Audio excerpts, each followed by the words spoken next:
The first mistake that people make is they don't know their numbers. You don't know your numbers.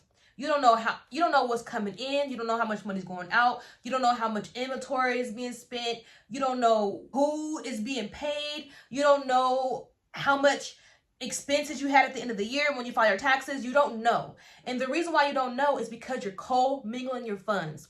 And co-mingling your funds is when you personally, like, let's say for example, I have a personal bank account, and I have a job.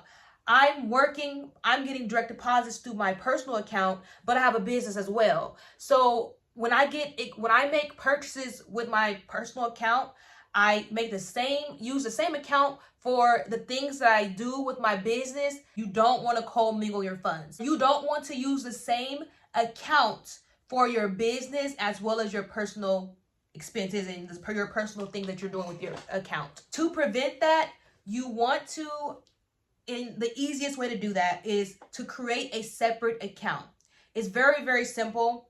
You have your personal account, and then you're going to go ahead and open up a separate account just for your business. Get a debit card, and anything that you do with your business is going to be used with your business account. The reason why that is going to help you out is because when you get your bank statements, you're able to go through your bank statements, and every single transaction that's on that bank statement is going to be strictly for your business.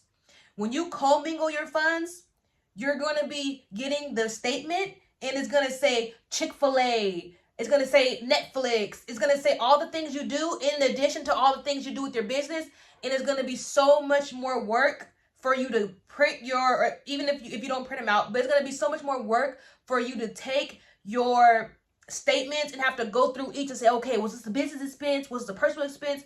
It's better to just separate those things so that way you know when you print this personal statement, everything is personal. When you print this business statement, everything is business.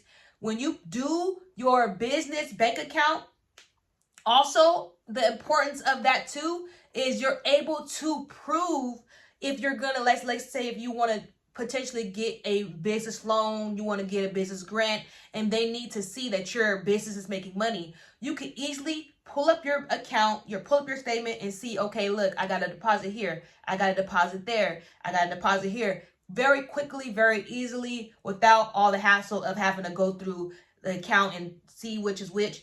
A lot of business owners, they don't do it throughout the year. So at the end of the year, they're estimating how much they spent on certain items. They have the receipts. They have to go through every receipt and add it all up, just because they commingled their funds or they did not have a separate account where they were able to manage their business.